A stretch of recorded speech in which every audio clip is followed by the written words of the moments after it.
नमस्कार। Histology class में आपका स्वागत है। चर्चा अपनी आगे बढ़ाते हैं। अब तक हम लोग जो पढ़ चुके हैं वो किडनी की ऑलमोस्ट सारी जो स्ट्रक्चरल फीचर्स हैं वो हम लोग समझ चुके हैं। किडनी का कैप्सूल की स्ट्रक्चर, कोर्टेक्स की स्ट्रक्चर, मेडुला की स्ट्रक्चर, उसके अलावा मेसेंजियम, जस्टाग्लोमेरुलर apparatus, नेफ्रॉन के बहुत सारे कंपोनेंट। अब जो किडनी के जो बेसिक फंक्शंस हैं, जो बेसिक फंक्शन जो इसका जो फंडामेंटल जो इंपॉर्टेंट फंक्शन है किडनी का, वो फंक्शन होता है इसका प्रिपरेशन या formation of urine. Urine formation के तीन इंपॉर्टेंट स्टेजेस थी। पहली स्टेज क्या थी? पहली स्टेप थी अल्ट्रा फिल्ट्रेशन। जो पहली स्टेप है इसकी, वो पहली स्टेप है अल्ट्रा फिल्ट्रेशन। दूसरी स्टेप क्या थी? Selective absorption. और तीसरी थी सेलेक्टिव सिक्रीशन। आज हम पढ़ेंगे अल्ट्रा फिल्ट्रेशन कैसे हो, इसकी डिटेल में। बहुत इंपॉर्टेंट टॉपिक है और काफी सारे जो है हमारे जो किडनी की जो डिजीजेज हैं उनके जो फंडामेंटल कॉन्सेप्ट है उसको क्लियर कर। तो इस टॉपिक को बोला जाएगा filtration apparatus of kidney. Actually kidney की जो स्ट्रक्चरल पार्ट है वो तो है नेफ्रॉन। नेफ्रॉन में क्या बना? Renal corpuscle, Bowman's capsule, plus क्या बनेगा? ग्लोमेरुलस। उसके बाद में बोमन कैप्सूल कंटिन्यू हो जाता है पीसीटी में। पीसीटी के बाद में डिसेंडिंग स्टेट ट्यूब्यूल, पहले थिक सेगमेंट आएगा, फिर थिन सेगमेंट आएगा। थिन सेगमेंट के बाद में लूप ऑफ हेनले आएगा। लूप ऑफ हेनले के बाद में यहाँ पे आएगा ascending thin segment, ascending thick segment. उसके बाद में असेंडिंग थिक सेगमेंट कॉन्स्टिट्यूट करेगा, कंपोनेंट बनाएगा वो मैकुला डेंसा के साथ। फिर डीसीटी, डीसीटी के बाद में कलेक्टिंग ट्यूब्यूल, और कलेक्टिंग ट्यूब्यूल आ जाएगी कलेक्टिंग बल्ब। तो कलेक्टिंग ट्यूब्यूल तक का जो पोर्शन है, यानी कि ग्लोमेरुलस से लेके, या रीनल कॉर्पस्कल बना लेते हैं, रीनल कॉर्पस्कल से लेके कहाँ तक? Collecting tubule.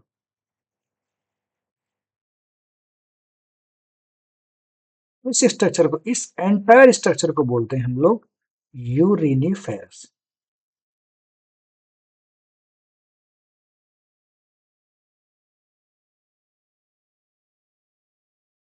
इस स्ट्रक्चर को बोलते हैं यूरिनिफेरस ट्यूब्यूल। अब ये तो स्ट्रक्चरल यूनिट हो गई, लेकिन जो अल्ट्रा फिल्ट्रेशन है, अल्ट्रा फिल्ट्रेशन हुआ ग्लोमेरुलस में। अल्ट्रा फिल्ट्रेशन होता कैसे है? अल्ट्रा फिल्ट्रेशन का जो प्रोसेस है, जो यहाँ पे जो फिल्टरिंग यूनिट है, इसको बोलते हैं फिल्ट्रेशन एपरेटस ऑफ किडनी, या ग्लोमेरुलर फिल्ट्रेशन एपरेटस। इसमें जो सबसे इंपॉर्टेंट कंपोनेंट है, वो इसके इंपॉर्टेंट कंपोनेंट होते हैं। सबसे पहले एंडोथीलियम, एक इसका कंपोनेंट है एंडोथीलियम। एंडोथीलियम क्या है? राइट, एंडोथीलियम है ब्लड कैपिलरीज की जो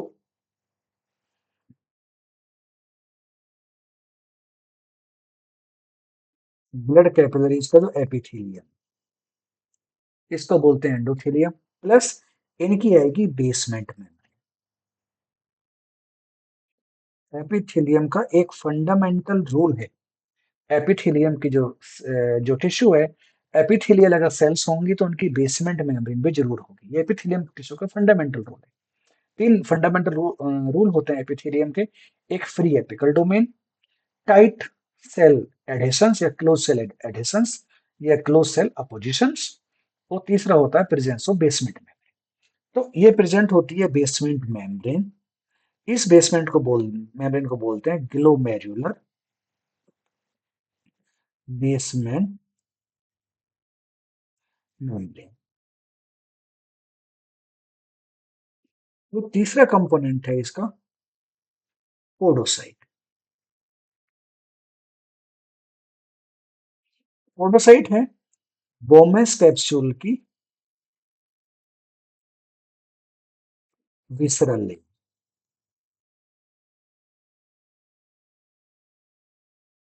विसरल लेयर का मतलब होता है वो लेयर जो ब्लड कैपिलरीज की तरफ है, उस लेयर को बोलते हैं विसरल लेयर।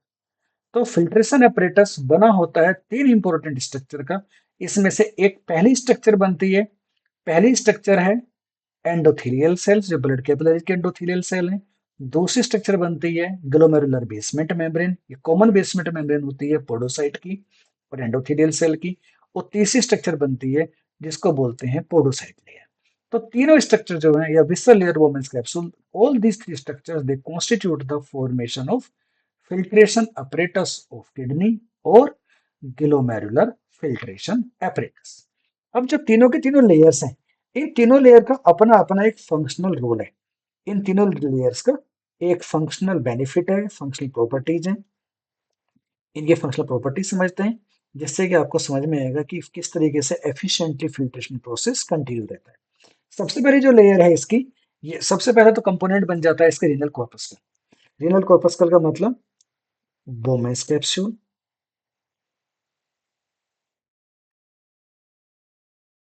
और बोमेस कैप्सूल के अंदर ये एफरेंट आर्टेरियोलाई, ये इफरेंट आर्टेरियोलाई, और यहाँ पे जो है ये ब्लड कैपिलरीज का नेटवर्क। ये बनी एफरेंट आर्टेरियोल, ये बनी इफरेंट आर्टेरियोल। यहाँ पे अंदर सेल्स मिलती हैं, इन्हीं सेल्स को बोलते हैं मिसेंजियल सेल्स। यहाँ पे जो सेल्स मिलती हैं, और इस मैट्रिक्स को बोल देते हैं मिसेंजियम। जो ये लेयर है यहाँ पे, इस लेयर को बोलते हैं विसरल लेयर। और जो यहाँ की जो सेल्स हैं, जो एपिथेलियल सेल्स हैं, इन सेल्स को बोलते हैं पोडोसाइट। इन दोनों के बीच में कॉमन बेसमेंट मेम्ब्रेन मिलती है, यहाँ पे इस तरीके से ये कॉमन बेसमेंट मेम्ब्रेन मिलती है। इस कॉमन बेसमेंट मेम्ब्रेन को बोलते हैं ग्लोमेरुलर बेसमेंट मेम्ब्रेन। ये जो मेम्ब्रेन, इस मेम्ब्रेन को बोलेंगे glomerular basement membrane.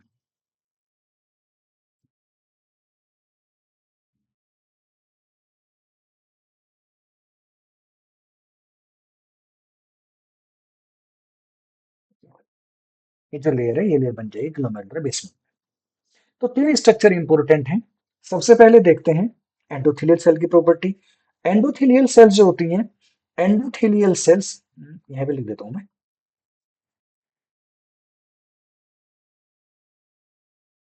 Endothelial cells. सबसे पहला काम, यहाँ पे प्रेजेंट होती है फेनेस्ट्रेशंस। ये जो सेल्स हैं यहाँ, इन सेल्स के अंदर बीच में प्रेजेंट होती है फेनेस्ट्रेशंस।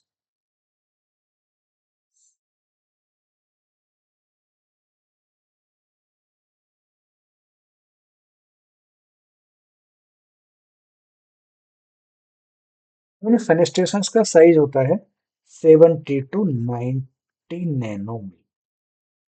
फेनेस्ट्रेशंस का मतलब होता है सेल सेल स्पेस, दो सेल के बीच में जो स्पेस होता है। पोर लाइक स्ट्रक्चर्स हैं, इनको फेनेस्ट्रेशंस बोल देते हैं। तो ये जो कैपिलरीज हैं, ये वाली कैपिलरीज होती हैं पोरस कैपिलरीज, फेनेस्ट्रेड कैपिलरीज। तो यहाँ से 70 टू 90 नैनोमीटर का जो भी मॉलिक्यूल है, जिसका भी साइज है, चाहे वो प्रोटीन हो, चाहे वो शुगर्स हो, चाहे वो सोल्ट हो, कोई भी ऐसा मॉलिक्यूल जिसका साइज 70 से 90 नैनोमीटर के रेंज में आता है, वो सारे मॉलिक्यूल यहाँ से पास हो जाएंगे। और पास होने के बाद में वो मॉलिक्यूल एंटर करेंगे यहाँ से बोमेस कैप्सूल के। प्लस एक और कंपोनेंट प्रेजेंट होता है यहाँ पे, यहाँ प्रेजेंट होते हैं aquaporin. Aquaporin type 1, aquaporin 1 present होता है। एक्वापोरिन 1 से पास हो जाता है वाटर। तो सबसे पहला काम हो गया, ये होता है ग्लोमेरुलर, जो एंडोथेलियल लेयर है, जो ब्लड कैपिलरी के एंडोथेलियल सेल्स हैं, ये पहला कंपोनेंट कॉन्स्टिट्यूट करती हैं।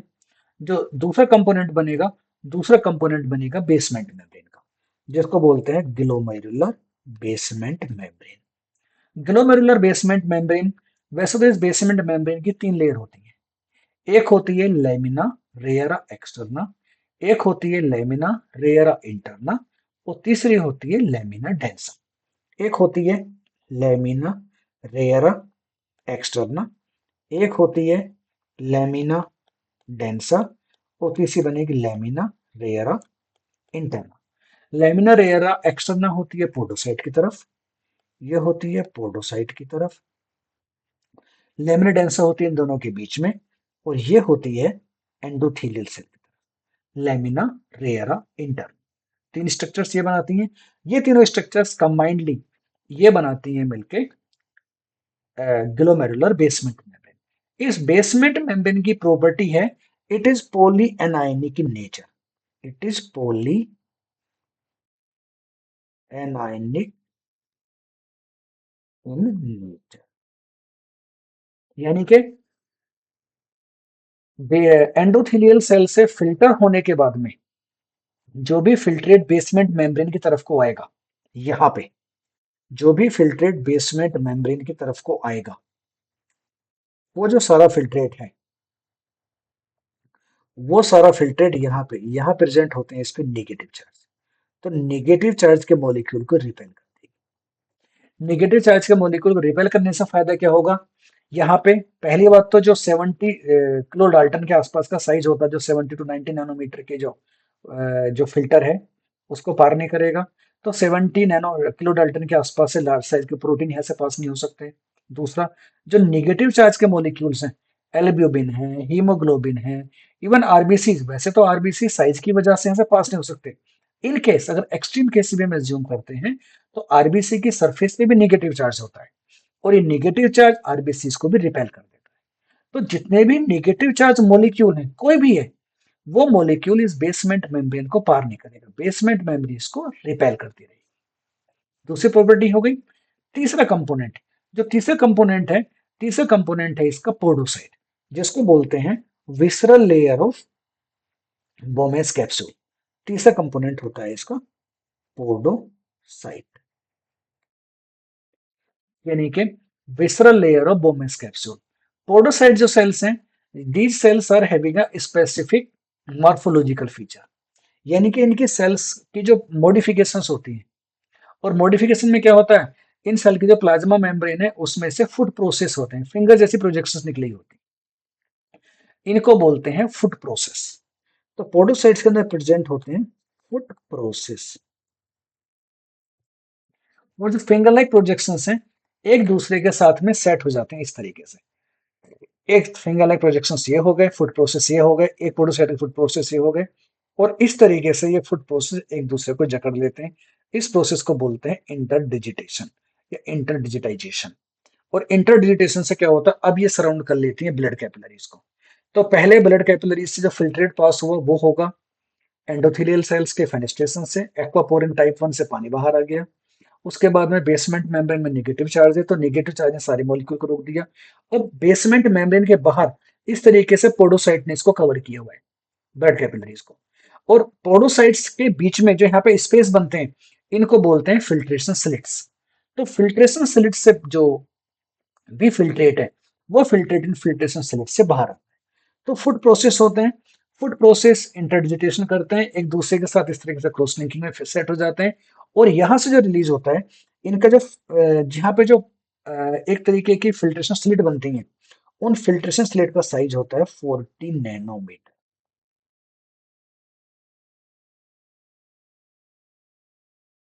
इनके अल्टीमेटली पहले शुरुआत हुई थी 70 से 90 नैनोमीटर के साइज के मॉलिक्यूल की। उसके बाद में मॉलिक्यूल एक्सक्लूड हो गए निगेटिव चार्ज के बेस पे, और बाद में मॉलिक्यूल केवल बचे 40 नैनोमीटर के। तो 40 नैनोमीटर की फिल्ट्रेशन स्लिट से फिर मॉलिक्यूल यहाँ से फिल्ट्रेट से बाहर निकलेंगे। तो यहाँ पे जो सेल्स हैं, जो एंडोथेलियल सेल्स हैं, जो यहाँ पे नहीं, जो पोडोसाइट्स हैं, ये जो पोडोसाइट्स हैं, इन पोडोसाइट के बीच में जो फिल्ट्रेशन स्लिट है, इन फिल्ट्रेशन स्लिट का साइज बचता है 40 नैनोमीटर। फिल्ट्रेशन स्लिट का यहाँ पे ये जो साइज है, ये जो साइज है, ये है 40 नैनोमीटर। कहानी 70 से 90 नैनोमीटर के रेंज से आके आके सेट हो जाती है 40 नैनोमीटर पे। और फिल्ट्रेशन स्लिट के ऊपर भी एक और प्रोटीन प्रेजेंट होती है, जिस प्रोटीन को बोलते हैं नेफ्रिन। यहाँ पे एक और प्रोटीन मिलती है, इस प्रोटीन को बोलते हैं नेफ्रिन। तो और अल्टीमेटली जो है, नेफ्रिन प्रोटीन जो है इस एक डायाफ्राम जैसा स्ट्रक्चर बनाती है। तो तीनों स्ट्रक्चर जो हैं कंबाइंडली, कौन कौन सी, endothelium plus basement membrane plus podocyte layer, all these three structures leads to the formation of glomerular basement membrane। अब जितनी भी आपने क्लिनिकल कंडीशंस पढ़ी हैं, जैसे कि यूरिया प्रेजेंट है यूरिनरी फिल्ट्रेट में, तो यूरिया ओके, नहीं शुगर्स प्रेजेंट है, ठीक है, या प्रोटीन्स प्रेजेंट हैं। तो शुगर और प्रोटीन का एक तो रीजन ये है कि प्रॉपर रीअब्जॉर्प्शन नहीं हुआ है। लार्ज साइज के मॉलिक्यूल्स हीमोग्लोबिन है, एल्ब्यूमिन है, आरबीसी प्रेजेंट है, ठीक है। तो लार्ज साइज के मॉलिक्यूल्स जो टेक्निकली ग्लोमेरुलर बेसमेंट मेम्ब्रेन से पास नहीं होने चाहिए, इन सारी कंडीशंस को हम बोलते हैं ग्लोमेरुलोनेफ्राइटिस। क्या बोला जाएगा इनको? ग्लोमेरुलोनेफ्राइटिस प्रॉब्लम और the clinical problem that is developed within the glomerulus और within the glomerular filtration assembly या ग्लोमेरुलर फिल्ट्रेशन बैरियर। तो ग्लोमेरुलर फिल्ट्रेशन बैरियर के तीन कंपोनेंट, एंडोथेलियल सेल पहला कंपोनेंट, जो यहाँ पे फिल्ट्रेशन बैरियर प्रेजेंट होता है 70 से 90 नैनोमीटर का। दूसरा कंपोनेंट होता है glomerular basement membrane, common basement membrane होती है एंडोथेलियल सेल की और पोडोसाइट की, और तीसरी स्ट्रक्चर बनती है पोडोसाइट की। All three structures combinedly leads to the formation of a glomerular basement filtration apparatus। और उसके बाद में these structures leads to the formation of ultrafiltrate। तो टेक्निकली जो ब्लड सेल्स हैं, हीमोग्लोबिन है, ये सब इसके अंदर नहीं होना चाहिए। अब यहाँ पे एक बड़ी कॉमन प्रॉब्लम मिलती है जिसका नाम है एंटी क्या बोलते हैं, गुडपास्चर सिंड्रोम या anti GBM, antibody induced glomerulonephritis. तो जो कोलेजन फाइबर्स हैं, अब कोलेजन फाइबर टर्म कहाँ से आएगी? Basement membrane. बेसमेंट मेम्ब्रेन का जो फॉर्मेशन है वहां पे प्रेजेंट होते हैं collagen fibre, triple helical structures हैं, ठीक है। तो तीन तरीके के कोलेजन फाइबर मिलते हैं यहाँ पे, अल्फा 3, अल्फा 4, अल्फा 5। यहाँ पे बेसमेंट मेम्ब्रेन जो है, तीन तरीके के फाइबर मिलेंगे यहाँ पे, अल्फा 3, अल्फा 4, अल्फा 5, ठीक है। कोलेजन फाइबर्स हैं और कोलेजन फाइबर्स मेनली कॉन्स्टिट्यूट करते हैं बेसमेंट मेम्ब्रेन को। ये जो कोलेजन फाइबर्स हैं, अब इनका जो कोलेजन फाइबर जो टाइप 1 है, उनका जो क्या बोलते हैं, नाइट्रोजनस जो डोमेन है, वहां पे क्या होता है टाइप 4 कोलेजन फाइबर में, ग्लोमेरुलर बेसमेंट मेम्ब्रेन के फाइबर में एंटीबॉडी डेवलप हो जाती है। इन एंटीबॉडीज को बोलते हैं anti GBM, anti GBM antibody. It is called as the anti GBM antibody. और इनसे बीमारी होगी उसको बोला जाएगा anti GBM antibody induced glomerulo.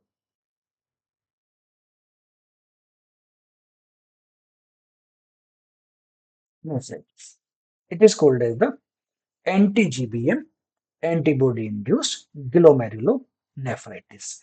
यहाँ पे क्या होता है, जो आईजीजी एंटीबॉडीज हैं इस बेसमेंट मेम्ब्रेन पे आके अटैच हो जाती हैं और इस बेसमेंट मेम्ब्रेन के अगेंस्ट इम्यूनोजेनिक रिएक्शंस को स्टार्ट कर देती हैं। कुछ एक इंडिविजुअल्स में जो सिमिलर एंटीबॉडी है वो रिएक्ट कर जाती है या क्रॉस रिएक्ट कर जाती है, बेसमेंट मेम्ब्रेन प्रेजेंट होती है एल्वुलाई में, लंग्स एल्वुलाई की बेसमेंट मेम्ब्रेन के साथ ही क्रॉस रिएक्ट कर जाती है, और इसी कंडीशंस को बोलते हैं गुड्स पास्चर सिंड्रोम। तो ये जो एंटीबॉडीज हैं, they perform the cross reaction with in the basement membrane of lungs alveoli, वहां पे बैरियर बनता है, उसको बोलते हैं एयर ब्लड बैरियर। वो बनेगा एल्वुलर एपिथेलियम, स्क्वैमस टाइप के एपिथेलियल सेल्स हैं। उसके बाद में उनके बाद में बेसमेंट मेम्ब्रेन और ब्लड वेसल्स, इनके बीच की जो बेसमेंट मेम्ब्रेन है, इस बेसमेंट मेम्ब्रेन के अगेंस्ट भी यही एंटीबॉडी क्रॉस रिएक्ट कर जाती है, और इसी क्रॉस रिएक्शन को हम बोलते हैं गुड पास्चर सिंड्रोम।